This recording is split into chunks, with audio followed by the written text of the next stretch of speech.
Om Shruti Smriti Purananam Alayam Karunalayam Namami Bhagavatpadam Shankaram Lokashankaram Shankaram Shankaracharyam Keshavam Badarayanam Sutra Bhashyakritau Vande Bhagavantau Punah Punaha Ishvaro Gururatmeti Murti Bheda Vibhagine Vyomavat Pyapta Dehaya Dakshina Murtaye Namaha Gukarasto Andhakaro Vai Rukarasto Nivartakaha Andhakara Nirodhitvat Gururitya Vidhiyate Sadashiva Samarambham Shankaracharya Madhyamam Asmadacharya Paryantam Vande Guru Paramparam.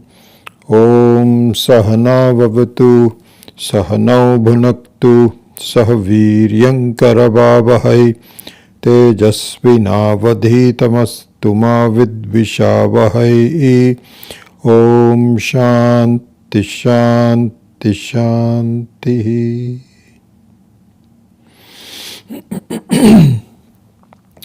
So we started a meditation last week, and let's continue that today for a two-section meditation, and then we will go back to the theory of Nididhyasanam as we had been continuing.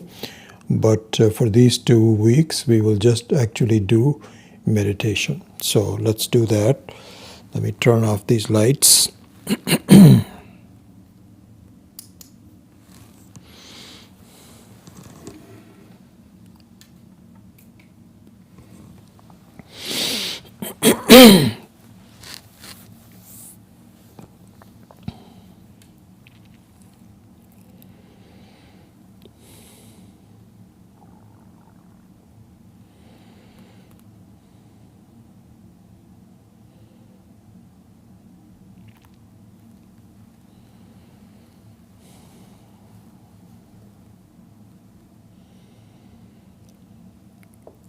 Om Pratarsmarami Hridi Samsphurudatmatattvam Satchit Sukham Paramahams Gatim Turiyam Yat Swapna Jagar Sushuptamavaiti Nityam Tad Brahma Nishkalamaham Nacha Bhuta Sangaha.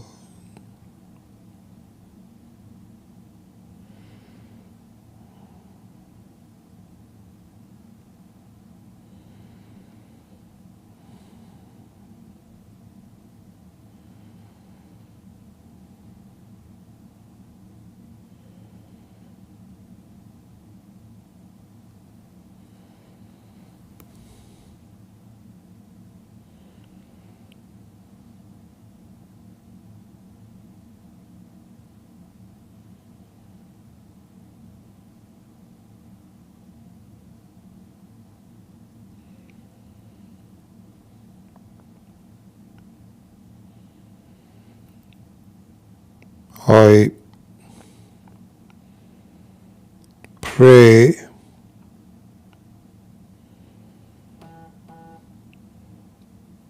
and resolve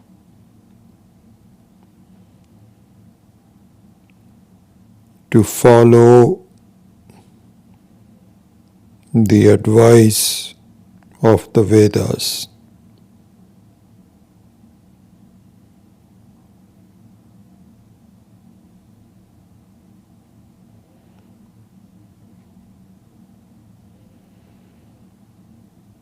The Vedic advice is that myself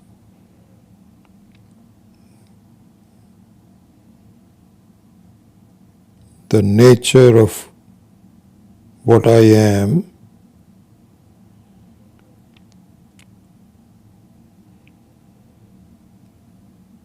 is independent by itself.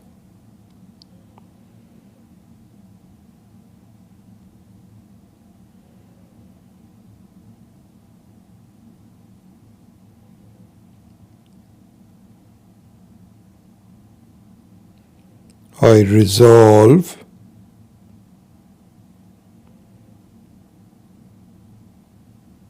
to follow this advice.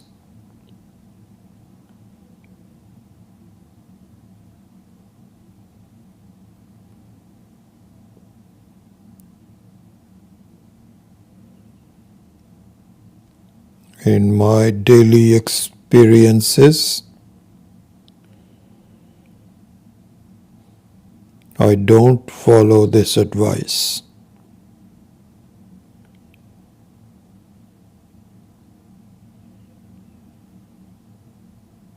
I am concerned with,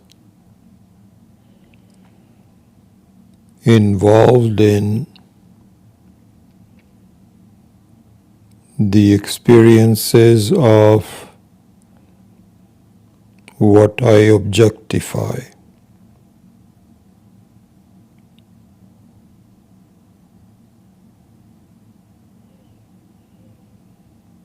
I objectify the state of my mind.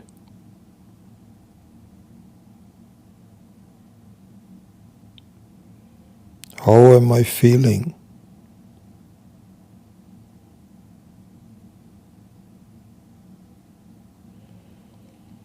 What do I want to do?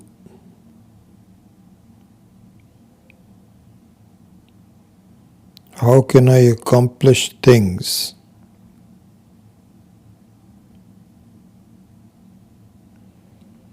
What is my day going to be like?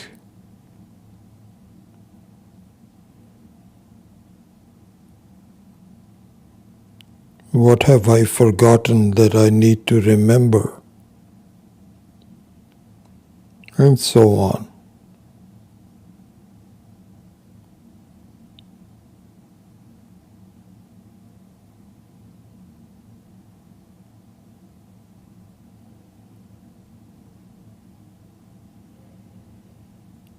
My Maya Shakti, which is the power of ignorance, does not allow me to investigate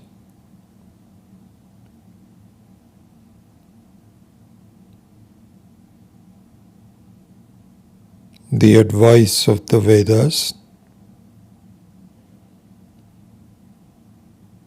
that you are an independent entity.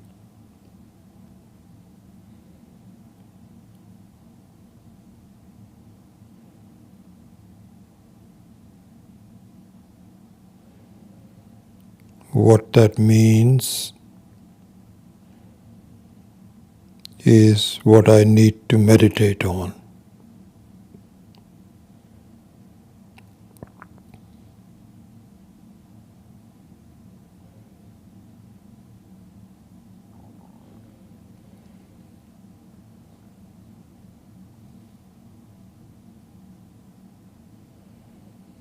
An independent entity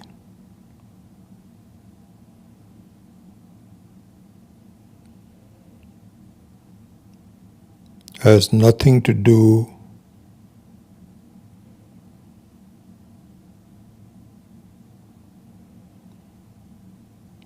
with the world's experiences, my life's experiences.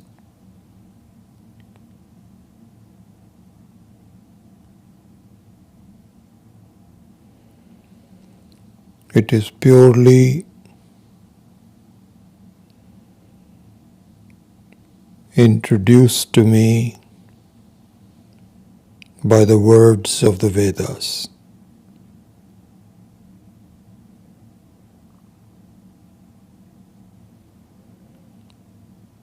The Vedas say,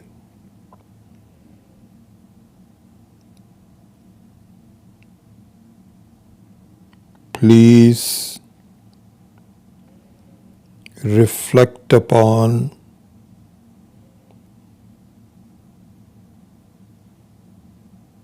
the independent entity that you are.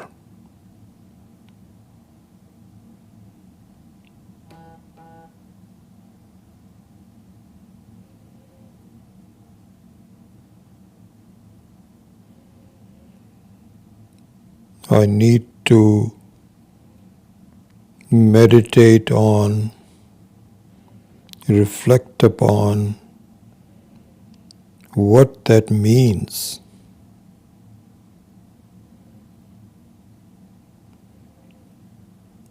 The best way to do that is to create a condition where I can investigate it.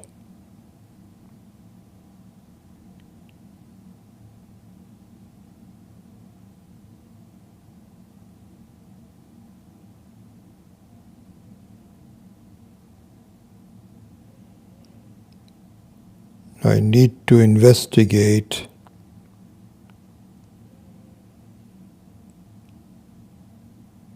the meaning of an independent entity.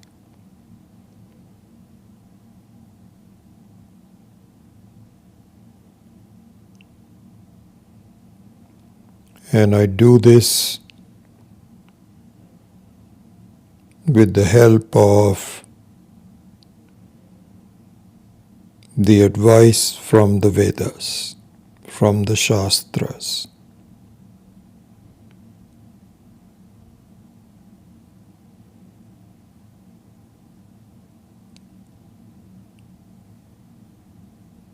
Vedas say,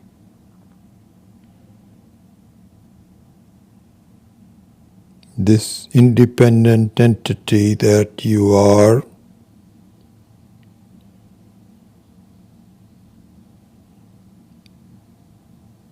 never starts.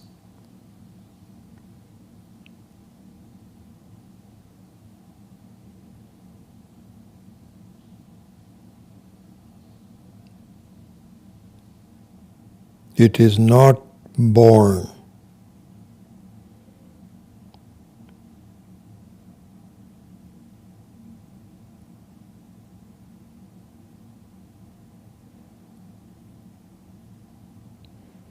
You are.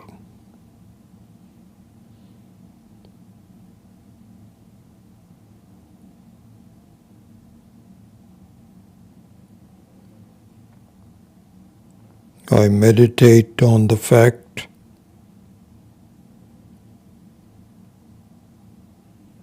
that I am,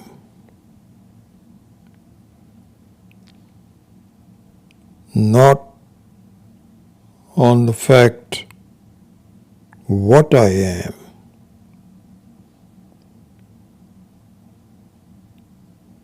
First,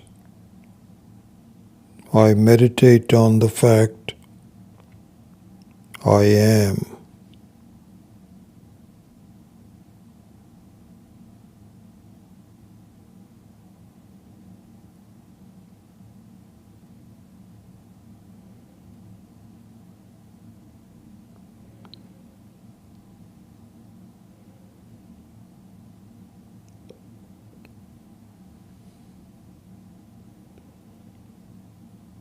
There is no doubt about that.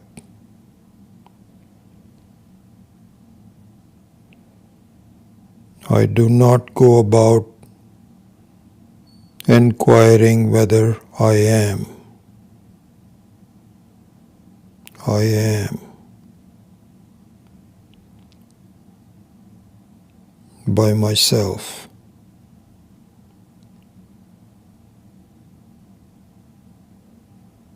Shastra calls this independent entity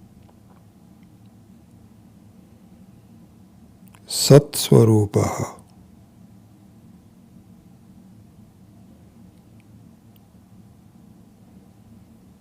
It is the very nature of I am, the truth. It is not I can be me, I was me, I will be me, I am.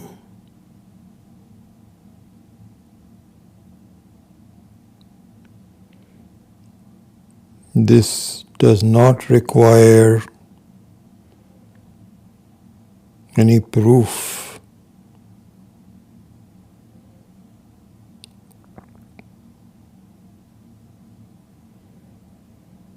That I am is self-existing.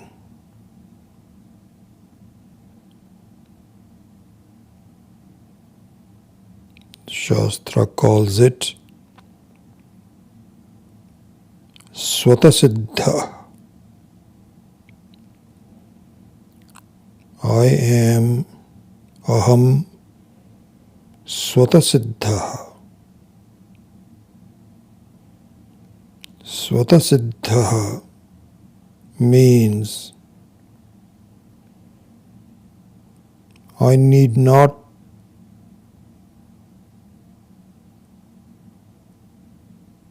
require a proof.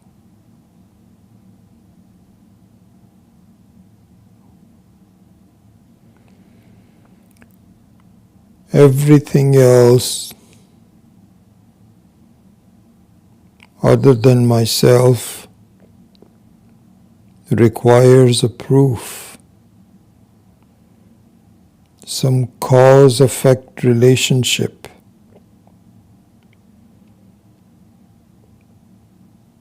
What I am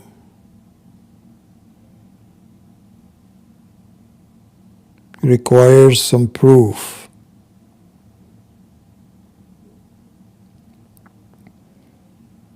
I meditate on the distinction between what I am and just I am.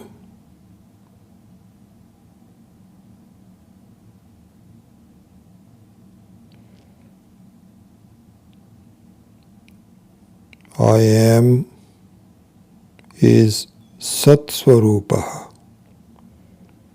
It is the very nature of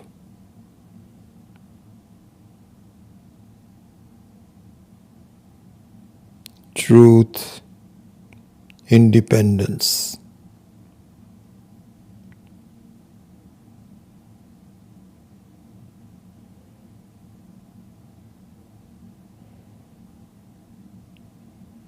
What I am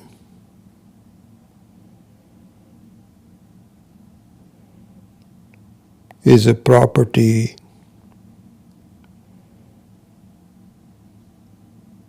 that embellishes me. It's like a costume.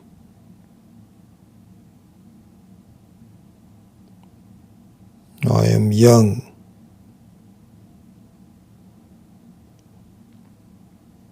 I am smart. I am dull. I am sleepy. I am awake. I am worried. Are all these embellishments? In all these embellishments, that I am is never lost. I meditate upon that.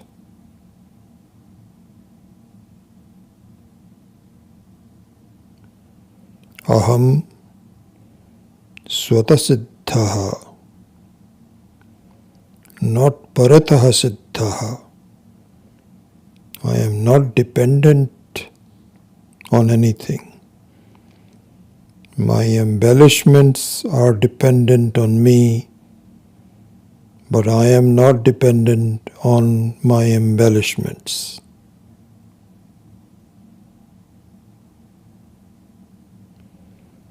I am an independent entity.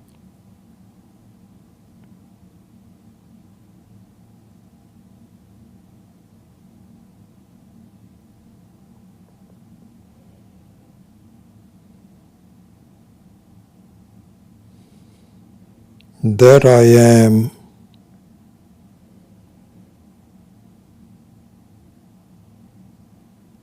is known to me.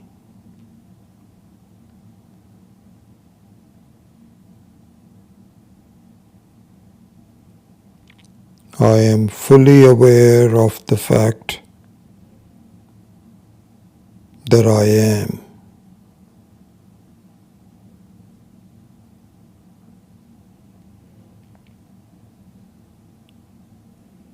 Swayam Jyotihi.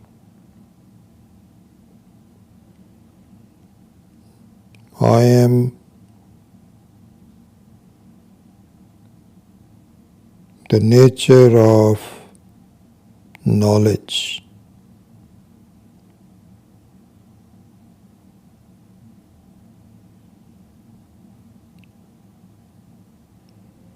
I am self-effulgent.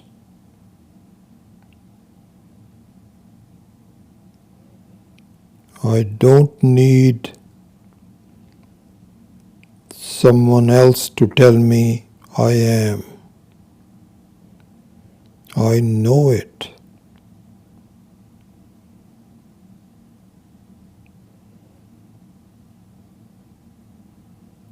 My awareness, my knowledge is not my embellishment.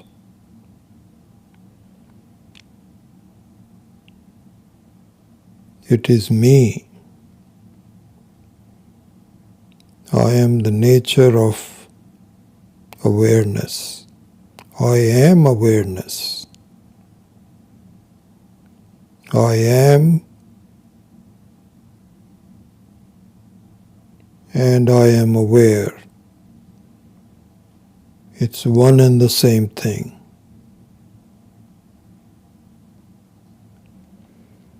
I don't need any external knowledge. I don't need to borrow it. Like I don't need to borrow some existence. I'm not dependent on anything. I am an independent entity, Swatasiddhaha. And what is Swatasiddhaha?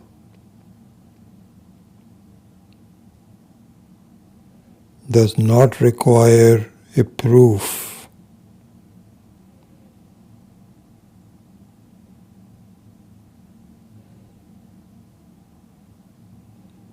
Because I am the very nature of knowledge. I know. I know.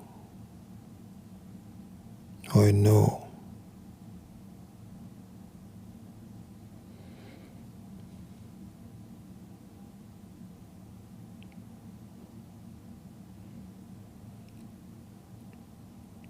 Everything else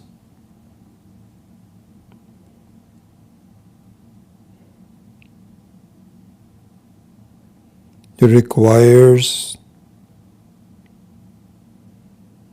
some experience.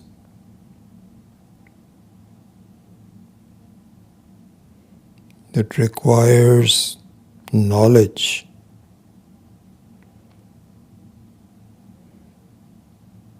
It can be away from me. It can be near me.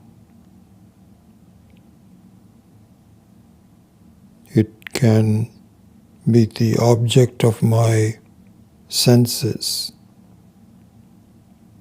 But I am not like that.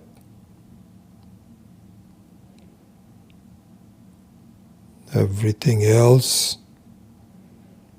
can be called paroksha,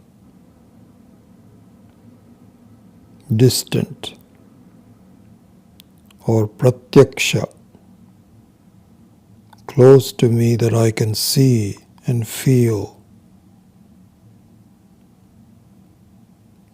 Everything other than me can either be paroksha or pratyaksha, can be far from me, only the object of my thoughts, or near me, capable of grasping by my sense organs. But I am not like that. I can never be away from me. I don't need to be near me. I am.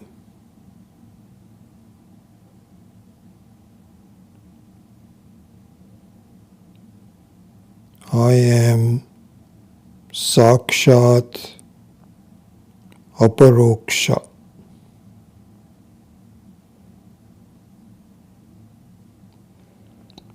Sakshat Aparoksha.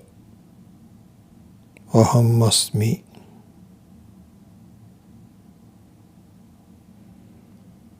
Sakshat meaning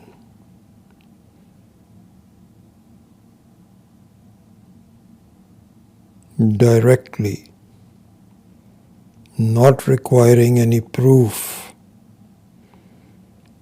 not requiring any dependency. Sakshat, Aparokshat, never away from me. This is the Atma. This is the Self. This is the Satchit Swarupa, which defines the independent entity.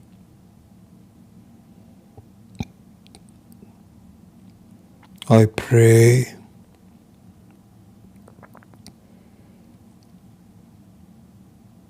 that with the help of Vedas,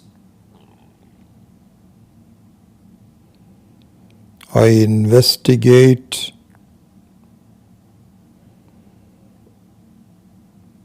appreciate and grasp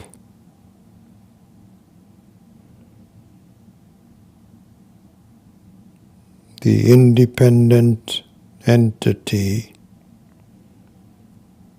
which is Atma,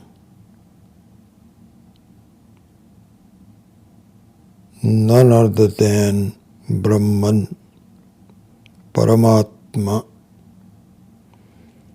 Jivatma, same entity,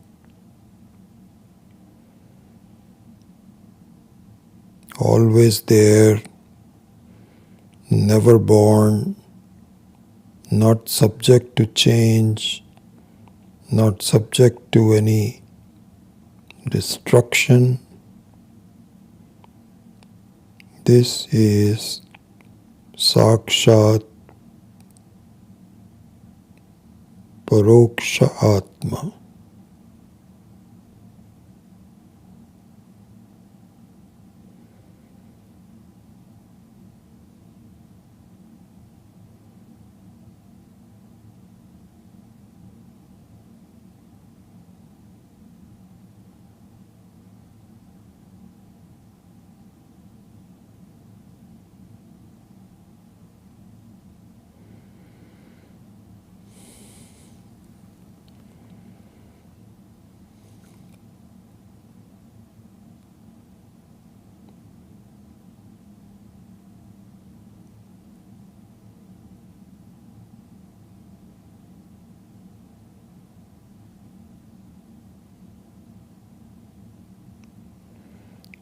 Om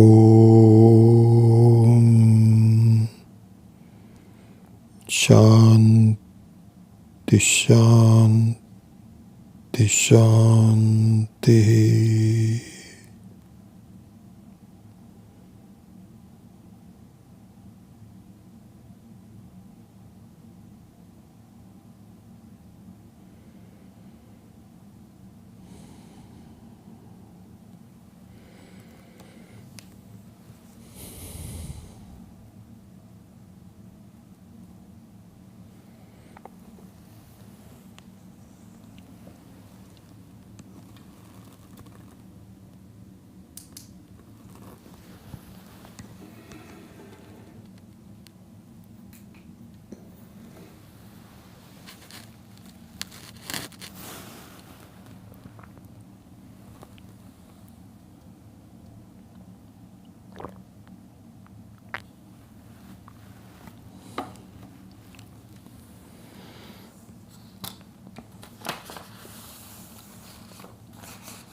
Om Parthaya Pratibodhitam Bhagavata Narayanena Swayam Vyasena Gratitam Purana Munina Madhye Mahabharatam Advaitamritavarshinim Bhagavatim Ashtadashadhyayinim Ambatvam Sanusandadhami Bhagavati Gite Bhavadveshinim Yam Brahma Varunendra Mudrudra Marutaha Stunvanti Divyaistavaihi Vedai Padakrama Pampanishadaihi Gayanti Yam Samagaha Dhyanavastita Tatkatena Manasa Pashyanti Yam Yoginaha Yasyantam Na Vidussura Suragana Devaya Tasmai Namaha.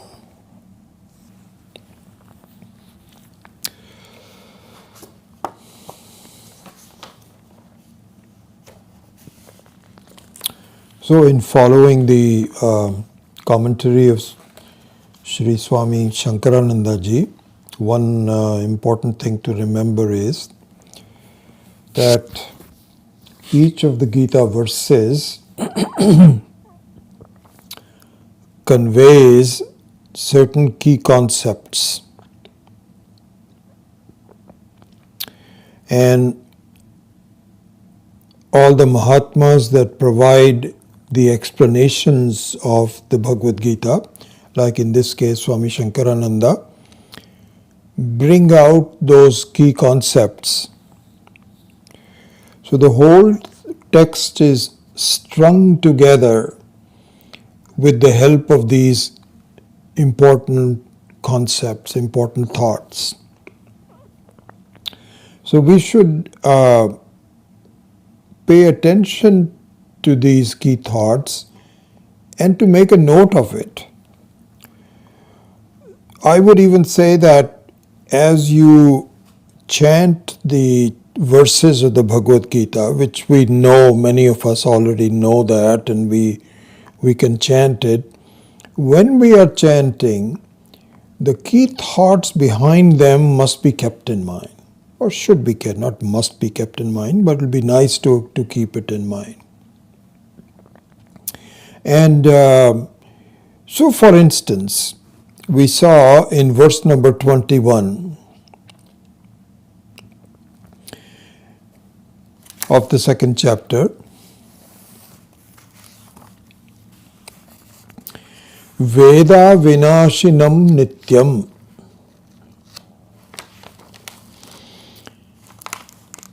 Ya Enam Ajam Avyayam Katham sa Purushav Partha Kam Ghatayati Hantikam. This is verse number 21. So here we've already gone through that. I just want to give you this overall picture. What is the key concept in this verse? that Sri Krishna wants to convey to Arjuna. What he said there was that if you knew the truth about yourself, that you are never born, you are incapable of changing, you are an independent entity, nityam, veda, avinashinam, avyayam. If you know this, then you are qualified to not do anything.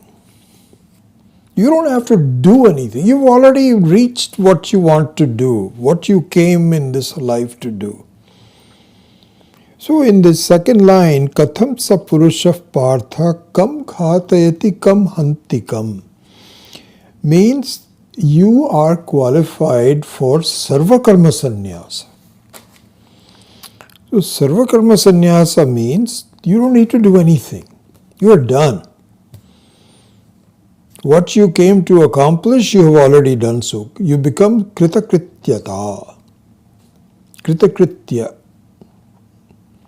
This is the central concept. So I think any time we read this Veda Vinashinam Nityam Cha Enam Avyayam, we should think about the fact that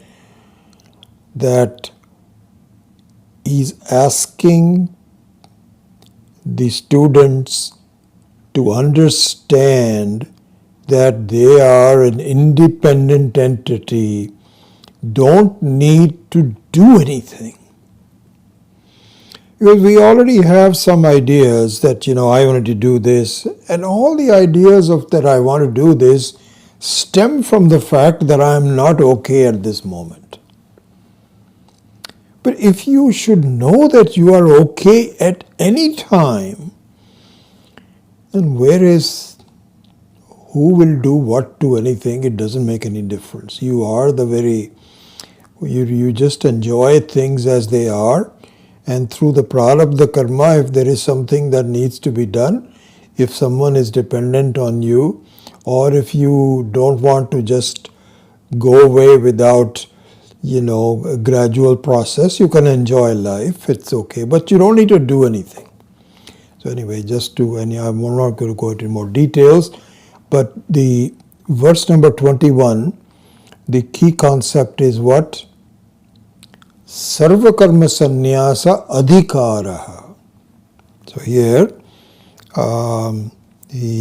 and so all these are summarized at the beginning of each verse, and this is the wisdom of the commentators. So on page number 65, I've already done this. I'm just revising this. So on introducing verse number 21. So the introduction to the verse itself gives you the central idea, the key concept. So here he says, Evam Atmanaha ahamarthasya nirvikaratvam nityakutastha asangachitrupata tad etat paramarthikam tattvamiti pratipadya idrisham atmatattvam viditavataha vidushah sarvakarma sannyasah eva adhikarah na anyatra iti suchayitum aha veda vinashinam nityam. So this is the central concept. Okay. Then we can go to and then there are some doubts in between which are answered. The one doubt was that perhaps what he's talking about is the extreme form of karma, like killing someone. That is being talked about, not any other karma, like normally eating, going, enjoying, and so on. So he says, no, there is no, in the ultimate analysis, there is no difference between them. So we already saw that, like for example, the space, whether you say it is polluted, which is the result of bad karma, really speaking, because we human beings are too careless about climate control, So we allow the pollution to take place, like for example in New Delhi when I was there last week. Oh my God, it's unbelievable how things have really happened this way. It's all because there was no planning for what will happen when there are so many people all gathered together in one big city. It's like, what's the population of New Delhi? It's one of the biggest country. This is true for Mexico City and other places. Used to be true for Los Angeles also, but now not there. Carelessness, just bad karma. And so whether you are polluted through bad karma or that you are not polluted but you are just look like a blue sky, it has nothing to do with bad karma. That is the way nature it is. So you cannot make a distinction that the blue sky is real but the polluted sky is not. So both of them really are false. So similarly here also, the fact that he is talking about killing someone but not talking about normal actions, there is no distinction, because by its very nature the Atma is independent, has nothing to do with anything. So this is being pointed out. That was one of the doubts within it. But anyway, I just wanted to say that each of the verses has some central concept that we should be aware of. Then verse number 22, it says, okay, I understand the nirvikaratvam of Atma. See, here's what it is. Our minds are, I think I've told you this before, this is an important thing to do, that we may have some knowledge, and because the Shastra says, Atma is independent, etc., all those kinds of things. So we may know that. Now we have studied it and says, at first the book says, pretty soon you also begin to feel yes. But if this knowledge is still endowed with some doubts, it is as good as not being effective. This is the advice that I got from Swami Dayanandji very early on. And now I can see in my life, really speaking, so the mananam is really just removing the doubts. So in verse number 22, there is a doubt. So there it is not an objection. There is a difference between an objection and a doubt. Here in verse number 22, there is a doubt, not an outright objection. So the doubt is, okay, I see the Atma as being independent, I can see that, but there are some secondary considerations that make the Atma look different. So how can it be completely independent? That I don't know.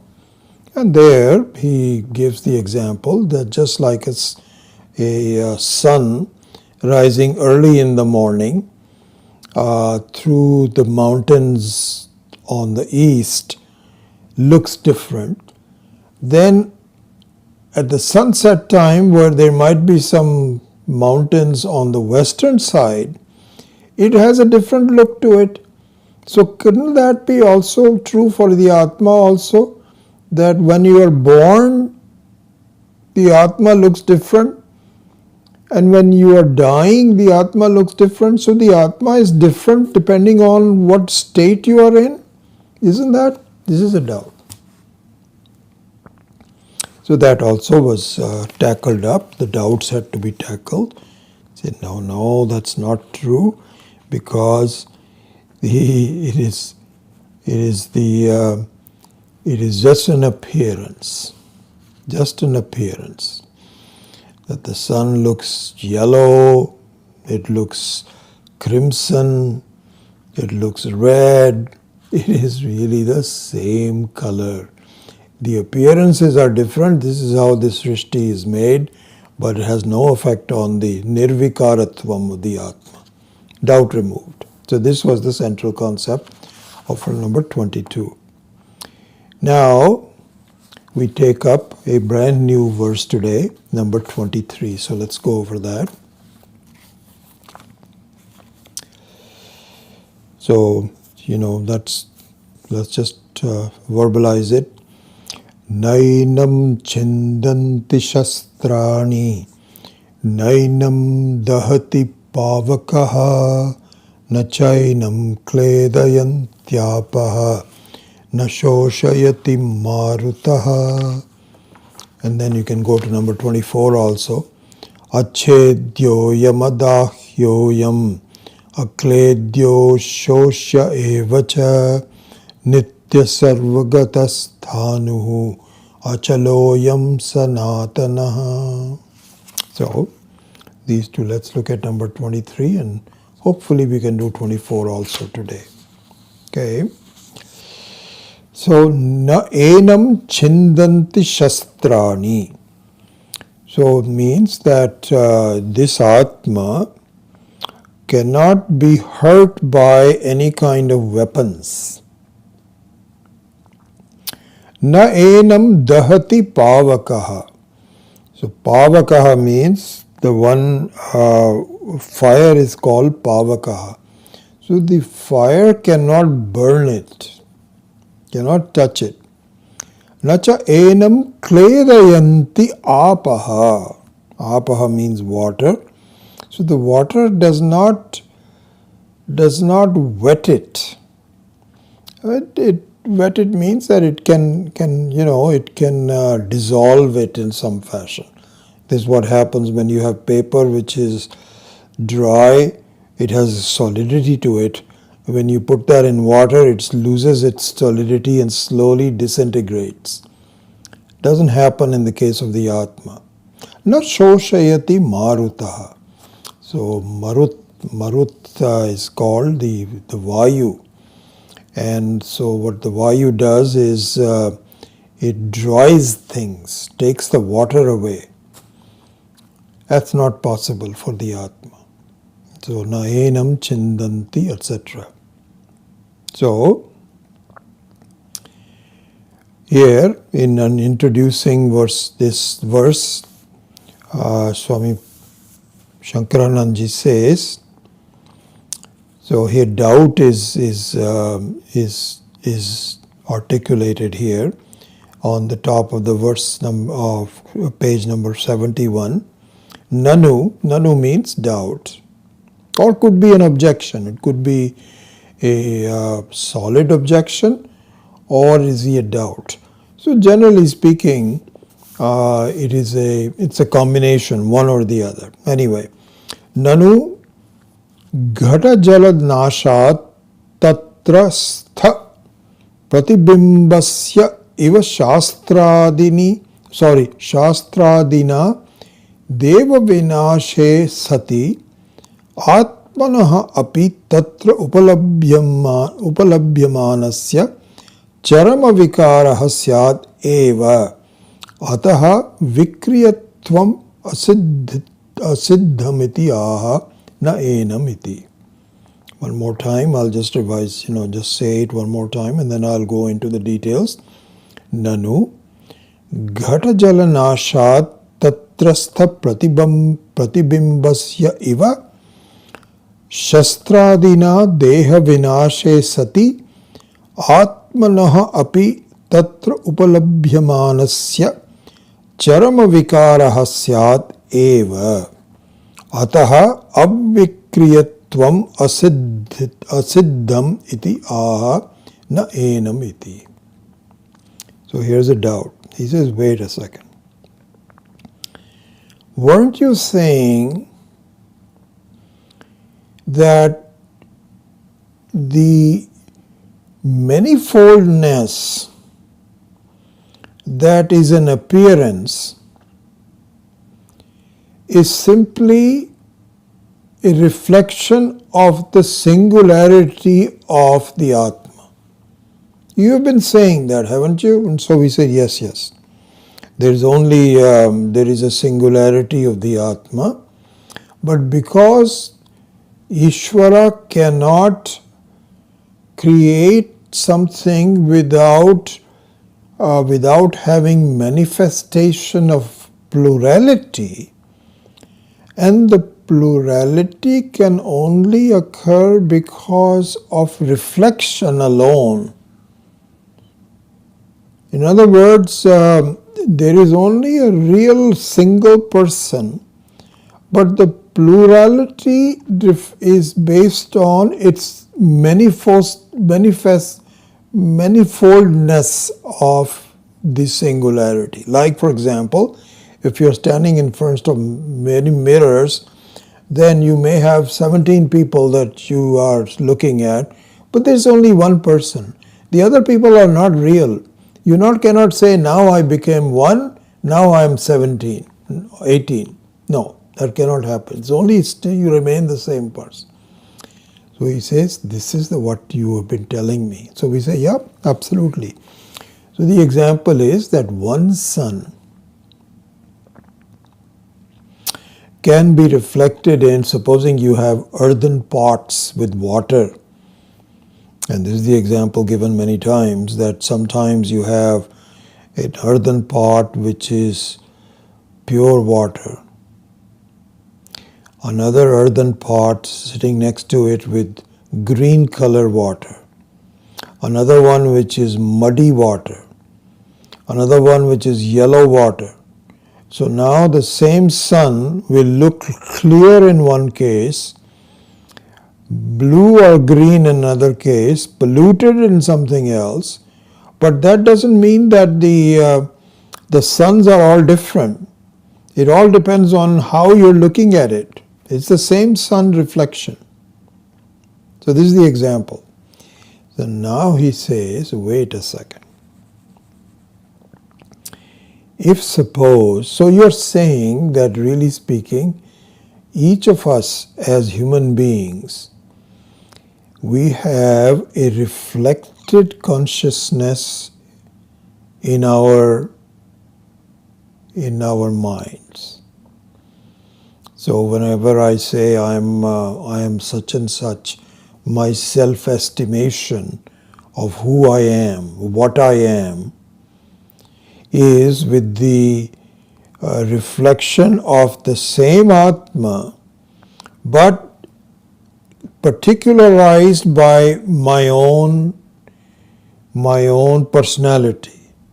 So somebody says I am rich, somebody says I am poor. This is all based on the individual personalities which reflects the same Atma. So it's kind of like having an earthen pot, a ghata, with green, blue, yellow, etc. Isn't it? This is the example. Then he says, wait a second. Supposing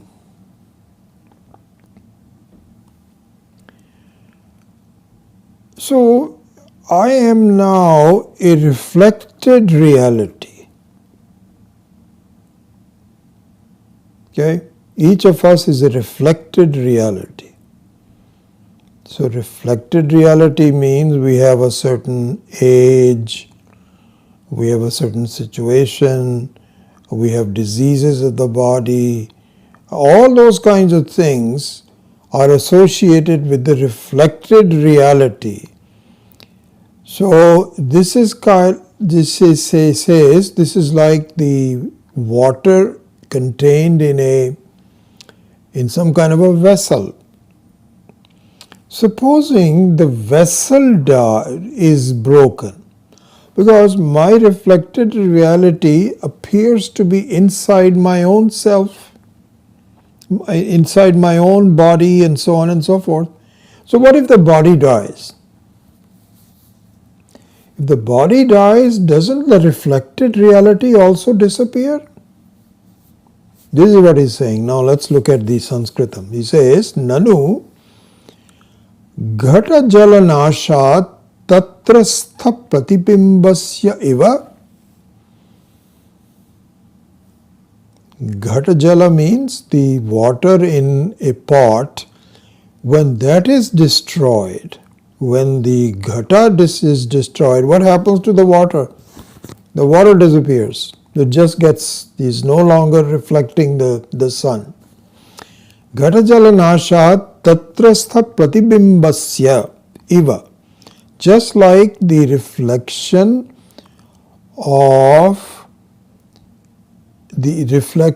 in a earthen pot also gets destroyed by some kind of supposing somebody has put in a, you take some heavy object and you beat up the ghata, the earthen pot, and the earthen pot disappears. Okay, so that's called shastra. By the shastra, if you just destroy the pot, then the water also gets destroyed and the reflection also gets destroyed. This is what he's saying. He says, Nanu ghata jala nashat tatrastha pratibimbasya iva shastradina deha vinashe sati. The whole thing is gone. Atmanahapi tatra upalabhyamanasya charama vikaraha syat eva. So he says that really speaking, me meaning my reflected reality. You may call it reflected reality, whatever you want to call it, but that's me. That's me.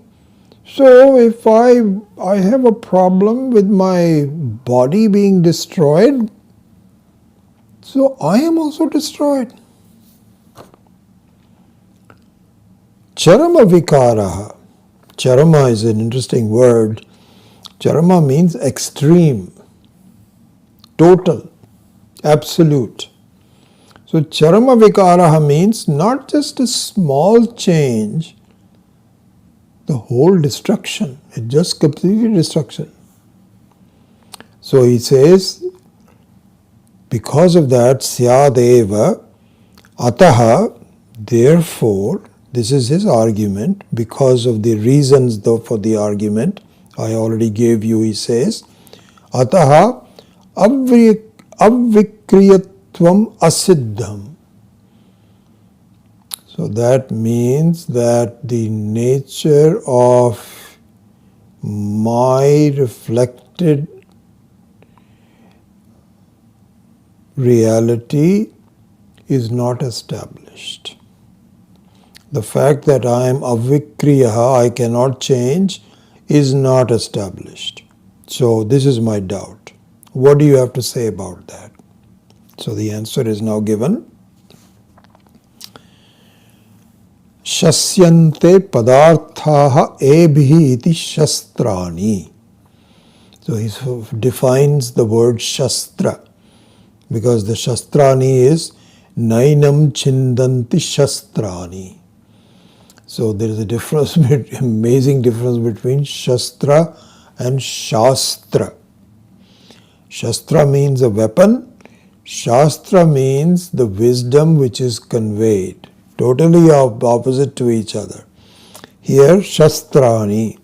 So he says, shasyante padarthaha ebhi iti shastrani. So he defines what is a weapon. Weapon means one that can injure others is called a weapon. Isn't it? Something which is kind of like a simple, bookmark. It cannot injure anybody. So this is not called a shastra, it's not a weapon. But supposing I had a sharp knife sitting next to it, that is a weapon. Why? Because it can injure. So this is shasyante means the one that can injure something. Padartha, different objects.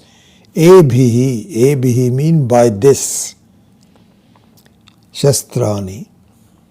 Asi gadadayaha. I'm just going into a little bit of Sanskrit. For those of you that are studying Sanskrit will get something out of it. But I won't go too much, just to give you a taste of it. Shastrani. Asi gadadayaha. Asi means a sword. Gada means some, You know, the one that is, what is the English word for it? I don't know what the English word would be, where you have a huge ball of metal at the top of a stick, and for beating up things. And so many of our vigrahas are held with a gada.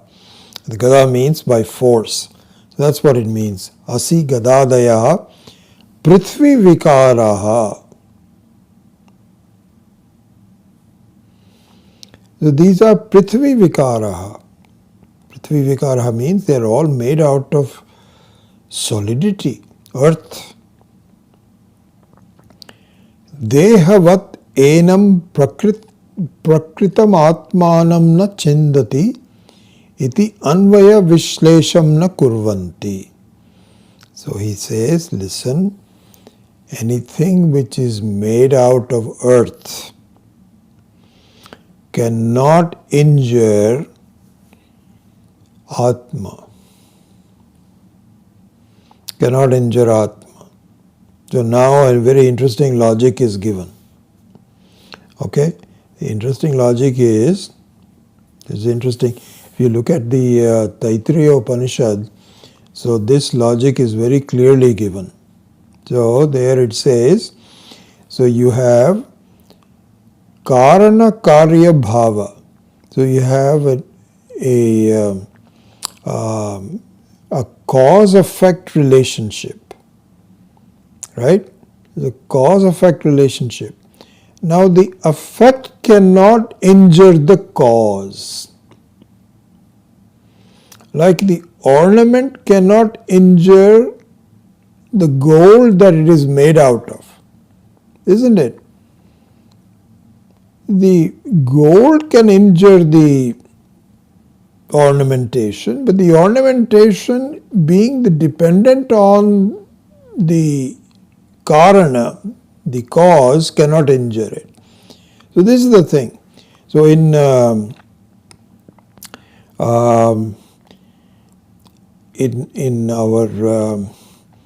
Taittiriya Upanishad, this is given.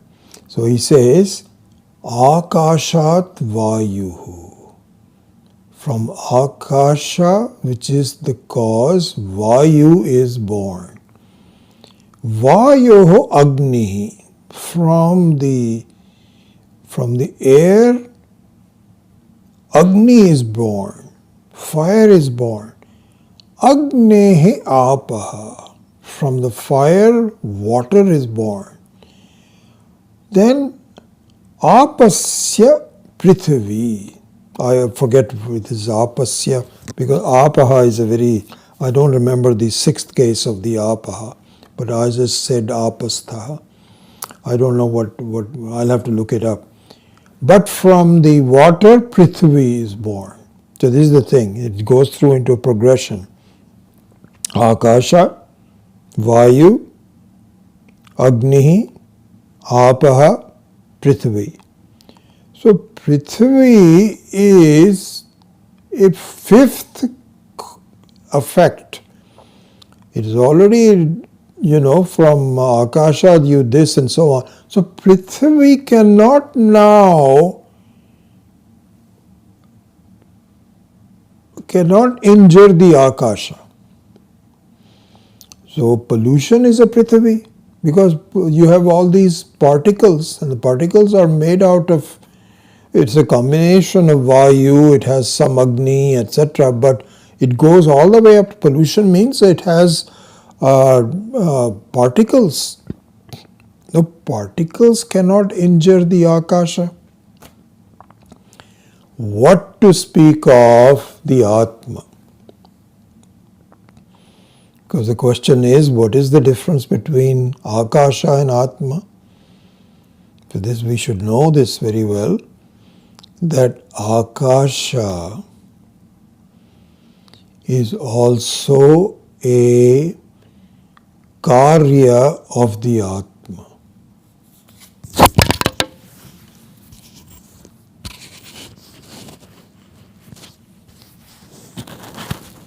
Right?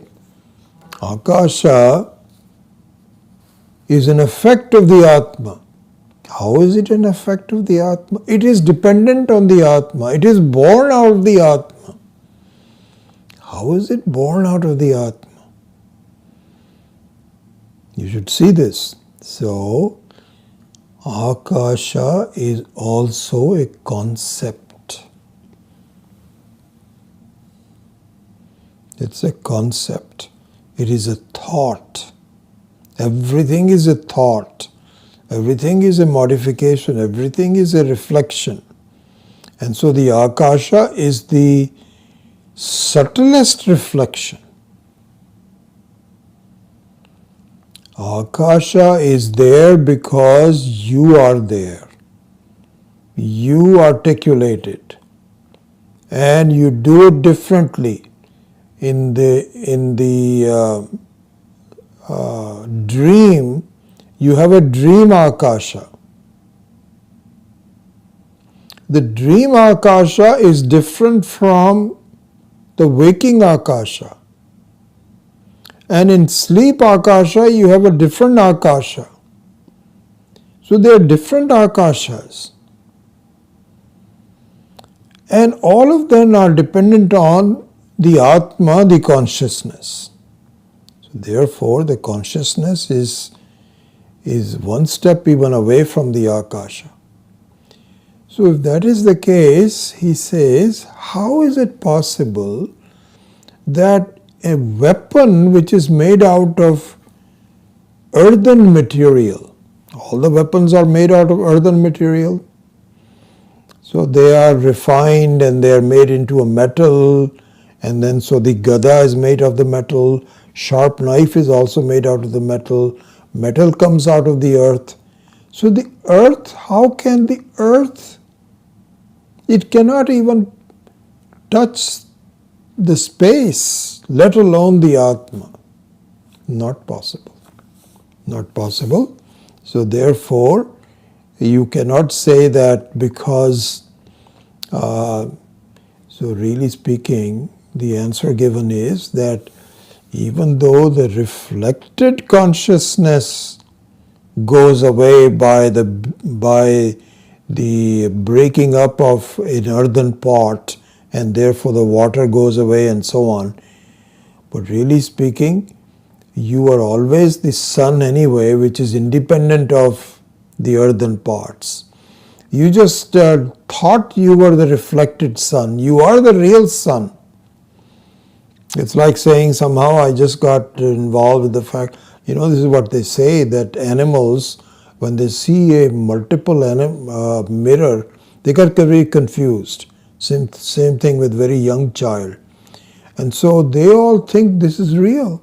So you are also thinking that your reflected consciousness is the real one. It is not. It is, you are always the original consciousness, not a reflected consciousness. So nothing happens to it. So you cannot say that a weapon can kill it. No. Not possible, because just think about it, the karya cannot injure the karana. This is the pureness of the Atma. So all this is given in some detail on the page 71, and then he summarizes at the very bottom of the page 71, the last two lines, he says, Tataha Avikriyatvam Atmanaha Siddham. So by these answers, I can say that the Atma is Avikriya. It is independent, it cannot change, that is Siddham. And so then he explains this a little bit further. Etena jara rogadayaha bhautikascha upadravaha sarve sharirasya eva. I think there is some typo here. It says should be sharirasya eva na atmanaha. So he says, therefore, this was all the examples, but now look at what is exemplified. See for yourself. Think about it. Be clear about it. What is it? Jara rogadayaha bhautikash upadravaha. Jara means old age. Roga means disease. So it says that old age and disease, etc., are bhautika. Bhautika means that they're based out of Pancha Mahabhutas. They are made out of Vayu, Agni, Apaha, etc., which are effects, not the cause. And they can only touch the Deha, which are made up of the same things. Atma they cannot touch. They cannot touch the Atma.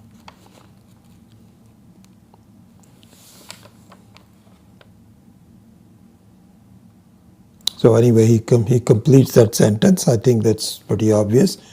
Ahamarthasya iti dehadi bhinnatvena atmanaha deham vishayikritya praptau anartha gocharattvamiti uktam tataha teshu prapteshu api sthira pragyataya brahmavidbhihi sthatavyamiti suchitam bhavati.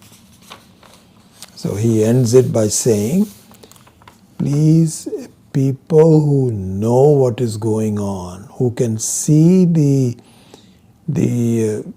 reality of what the Atma is and so on, you just ignore the fact that there is old age and there is diseases. It has nothing to do with it. The Atma is totally independent, and therefore he says, Sthatavyam. Sthatavyam means may you be established in the truth. Don't get distracted by all these kinds of things. What happens to me while I'm getting old, this, that, or the other. Nothing happens to you. You're thinking in terms of your own body, but in your own reality, nothing is happening to you. So may you remain established. Vidushaha. Brahmavidbhihi. Brahmavidbhihi means those that know what is going on, what is Brahma. Iti suchitam bhavati. Therefore, this is indicated in this sentence. So if you want to talk about the key concept is that here the cause cannot touch the effect cannot touch the cause. Nainam chindanti shastrani. Therefore, do not get carried away by the things that, I'm getting old. You are not getting old. You are incapable of getting old. You are never born to begin with, and therefore you cannot, there is no avikriyat, there is avikriyatvam, avyayatvam, nityam, Shuddham, etc., all those things are there. No possibility of that happening. So don't get distracted by it. So that is number 24. Then, number 23. Then, I think we can even go to the next one, number 24. Achedyoyam dahyoyam akledyo shosya evacha Nitya sarvagatasthānuhu achaloyam sanatanaha.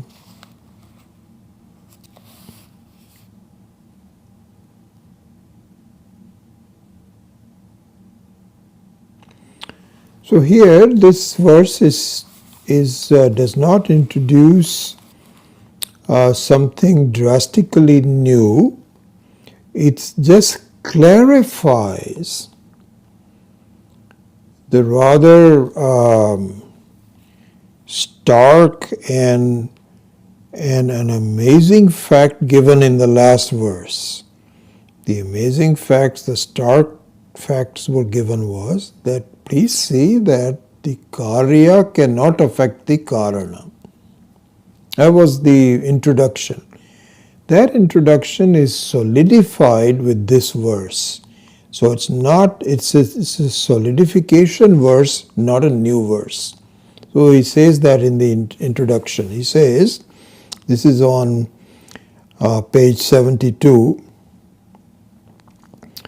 Vasamsi jirnani iti yataha deha vyatiriktvatvam atmanaha pratipaditam tataha dehasya eva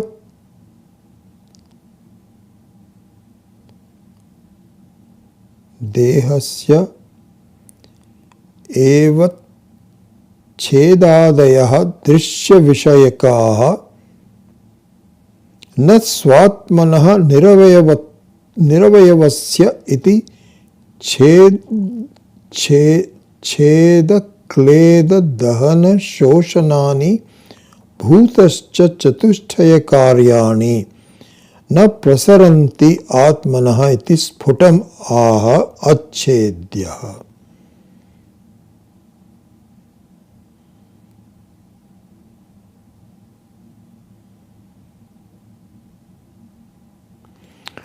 So he says, he says,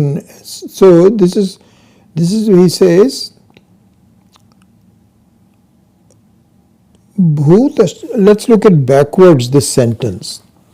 Let's look at the end of the sentence first. That will become clearer. Bhuta chatushtaya karyani. Bhuta chatushtaya karyani na prasaranti atmani iti sputam aha. So sputam means that he clarifies it. What does he clarify? That the four bhutas, you see, the fifth bhuta is the akasha. So the akasha, of course, does not injure anybody. The akasha is incapable of injuring anything because it is doesn't have a form or etc. But the bhuta chatushtaya, what are the bhuta chatushtaya? Vayu, Agni, Apaha and Prithvi. These are the bhuta chatushtaya karyani. They are karyas. They are not karanas. They are karyas. Atmani na prasaranti. They do not enter into the Atma. They are incapable of entering into the Atma. This is clarified. This is the verse. This is the introduction to the verse. It's a clarification verse where he specifically says, now we can say, achedyoyam.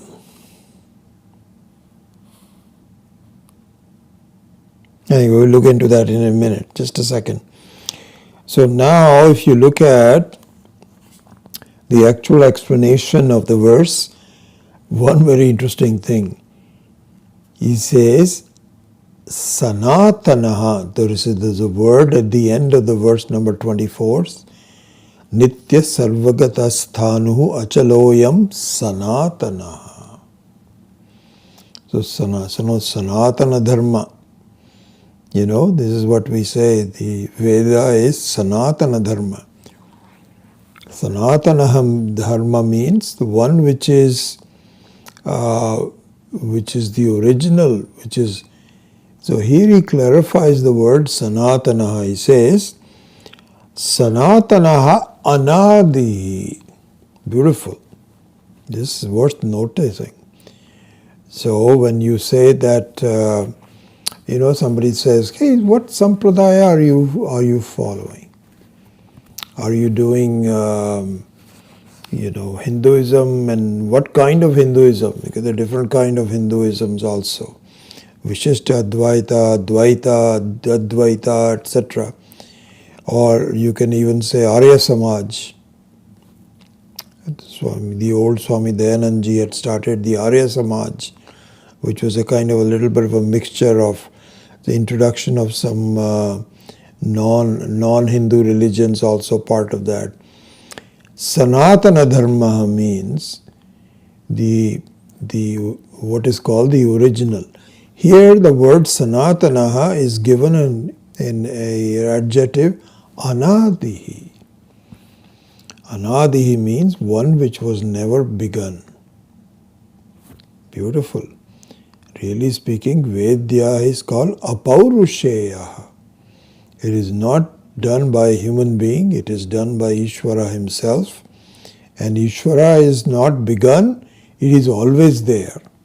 So the Vedas are always there. So this is the word Sanatanaha Anadihi. Then he says, Natasya kaschid janita nacha adipaha iti shravanat atma ayam nirayavattvena kutaschit karanat utpannau na bhavati sanatanaha janmadi vikara rahitaha tataha eva nityaha nityatvad eva sarvagataha paripurnaha. So he actually defines or redefines, if you may, whatever you can say, either defines or he's already given it, so he clarifies it. What is the Atma? Atma is the Sanatanaha, Anityaha, Anadi. And then he says, in Shastra it says, Na tasya kaschit janita nacha adipa, means that it's not as though, this is an important thing to see, really speaking. You and I do not have a cause.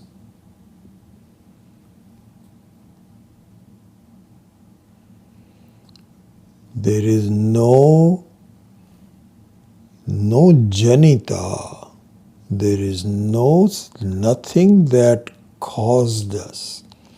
So one can say, well, wait a second. My mom and dad, they are the cause of me. Isn't it? How can you say there is no cause? And then you can say that my Purva Janma gave rise to what I am. So there is a cause. There is the Prarabdha Karma is the cause of me being what it is. One can say that. How can you say that? No. All those kinds of things, mother, father, genetics, prarabdha karma, whatever it is, Ishvara, all those kinds of things, only cause the manifestation of my reflection.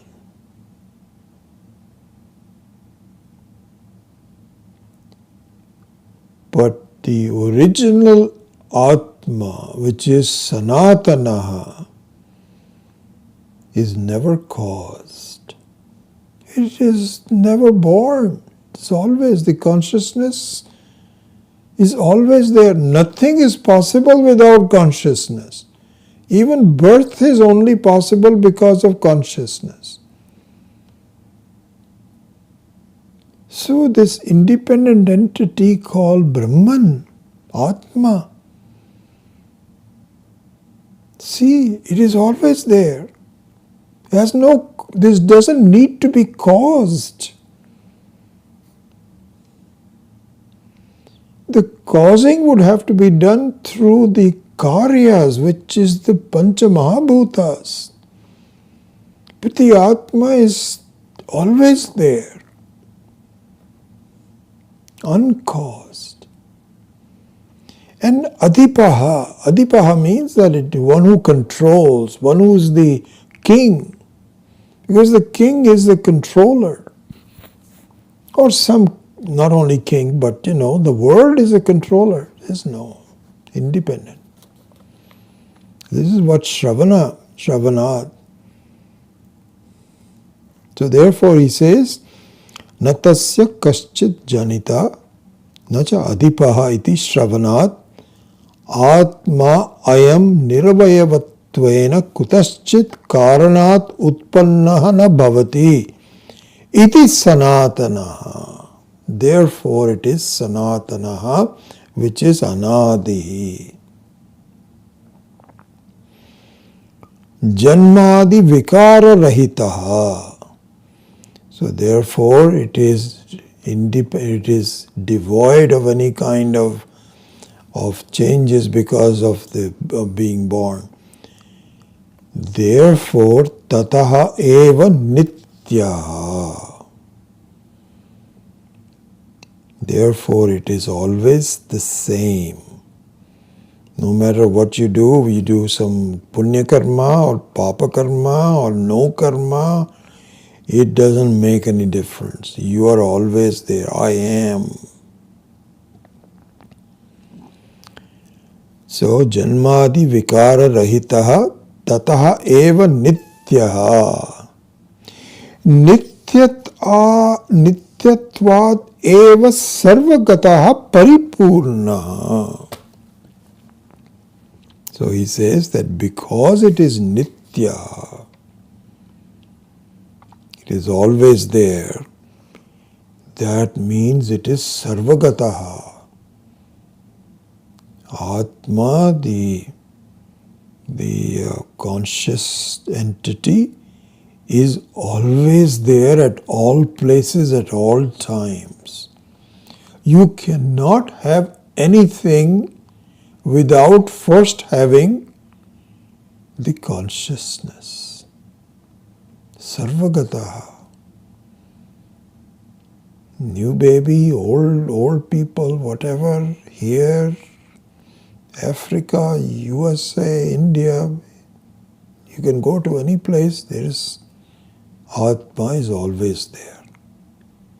It is the very basis of the whole creation. The whole creation can come and go. There can be pralaya, but the Atma, because it is not born, nityaha sarvagataha paripurna. There is nothing lacking in it. It's not as though, okay, I'll be there for the next 500 years, or I'm here only up to the earth. No. It is always there. Paripurna. Purnamahadi Purnam. So the word Purnam, Anantam, all just talks about the very Sanatanatvam of the Atma. And then it gives the further commentary. He says, Nityatve sarvagatatve api atmanaha kriya shakya shakti ashrayattvamiti na shankaniyam nityatvadi dharmatva akashe tadartar. Anyway, so it gives the same thing, that it is the very ashraya of everything. It is not dependent on anything, therefore it is nityaha, it is anadihi, it is sanatanaha.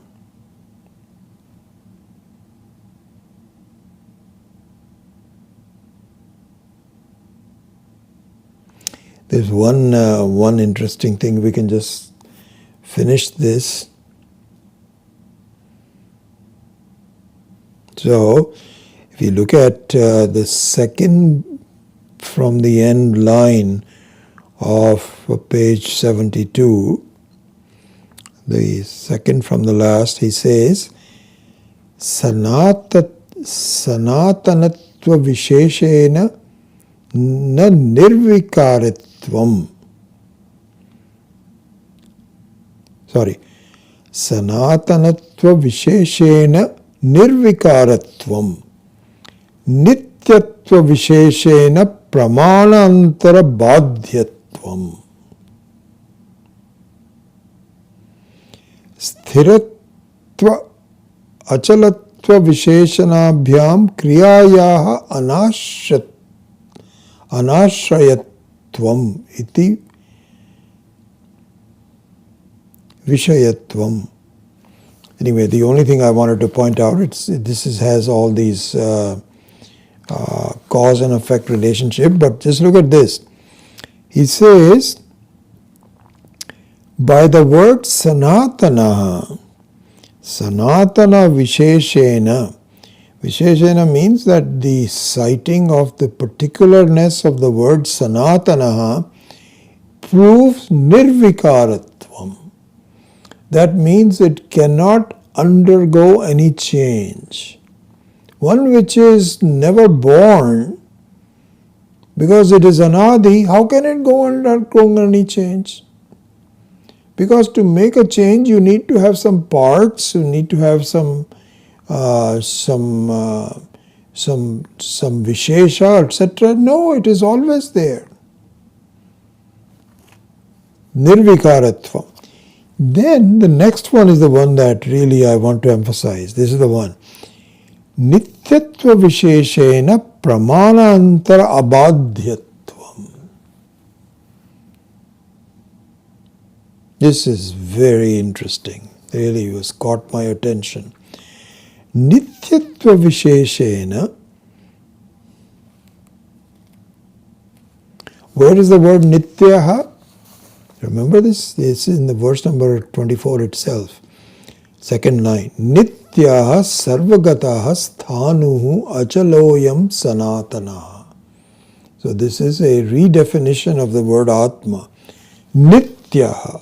So now he says, Nityatva visheshena pramanantara abadhyatvam. This is beautiful.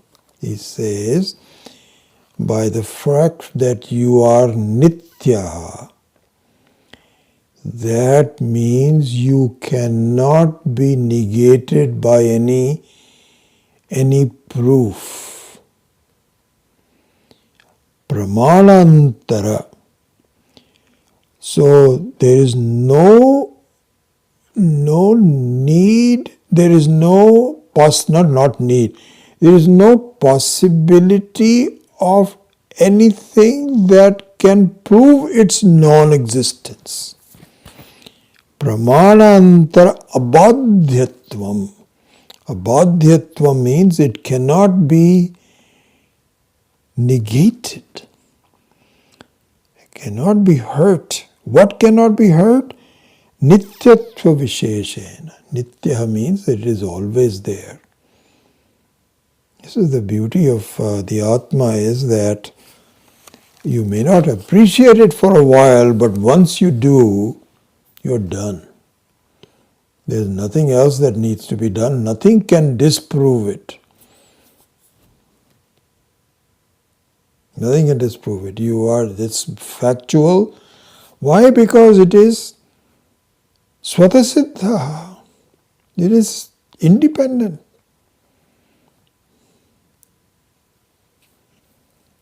Sarvajyotihi. It knows itself. There is nothing, nobody can question it. Questioning can only come, like for example, I remember Swami Dayanandji had given this very beautiful, interesting example. He says that suppose you are of a particular gender. Supposing you are a woman. Now you know you are a woman.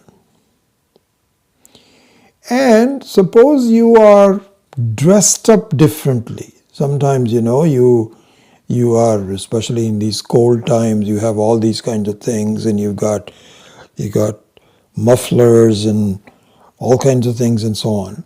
So supposing somebody says, is this a man or a woman? Because based on the dresses and so on, because your face is completely hidden, you're wearing masks and so on. So there may be some doubts on the people. Somebody says, I think that's a man. Somebody else says, no, I think she is a woman. So they have some doubts about it and so on. But do you have a doubt? You can even be listening to them. There might be two people and saying, I think it's a man, it's a woman.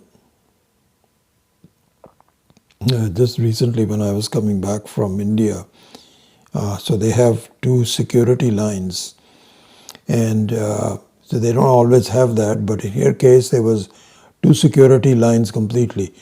One for women and one for men. And because the searches are different through the different genders and so on. So I remember this this lady who was, I kind of figured it out early on. Also, it took me a while to do, okay, this is only women. And so this is men. So I was standing in the men's line. And so this lady comes up with her husband and some children and so on. And she was in our line. And I didn't want to really just say, lady, this is, you should have to go on that side. They finally discovered on their own, and she lost a lot of time because in the meantime the other people had already gone and so on. Anyway, that's a completely separate example about the mixture of the two genders. But if you know you are a woman, and if anybody else says, I don't know, I think it's a man, or it's a woman, and so on, you can laugh at that. So this is what is called pramanantara abadhyatvam. You know you are the Atma. Then if somebody says, oh, I think this is a human being,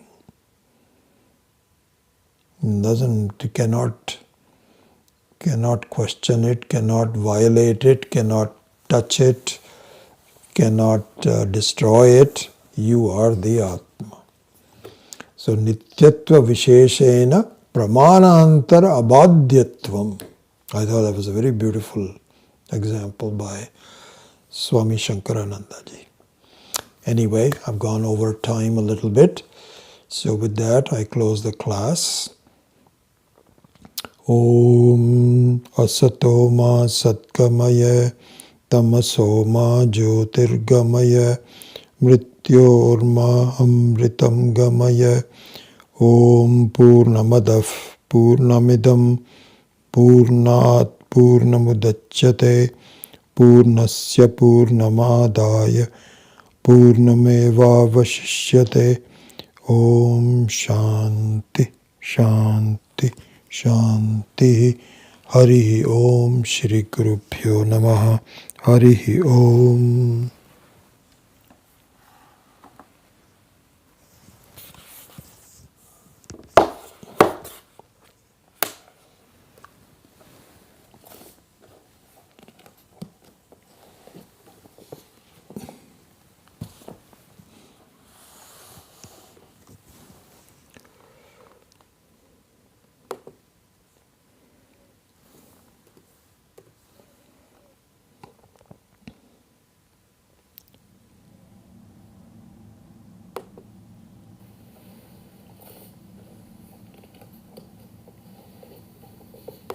Oh, I remember this this lady.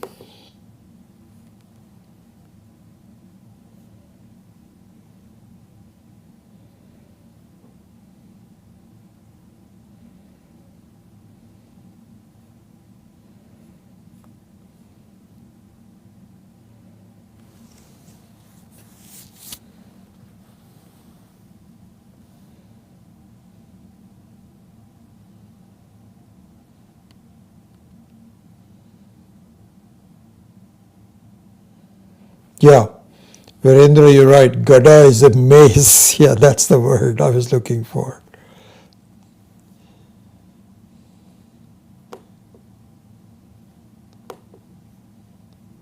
Somehow the entire list of people is not being displayed very well. I don't know why. Anyway, it looks like very good to see many of you. And Shri Shanti Kumar, thank you for your comments.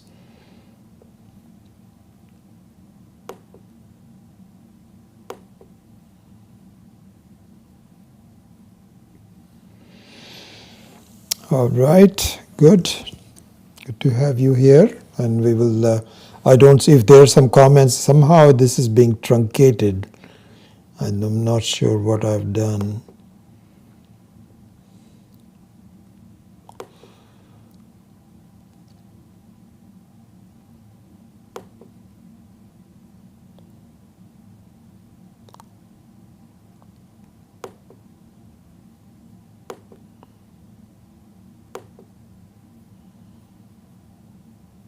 Anyway, so very good. We'll see you next week, hopefully.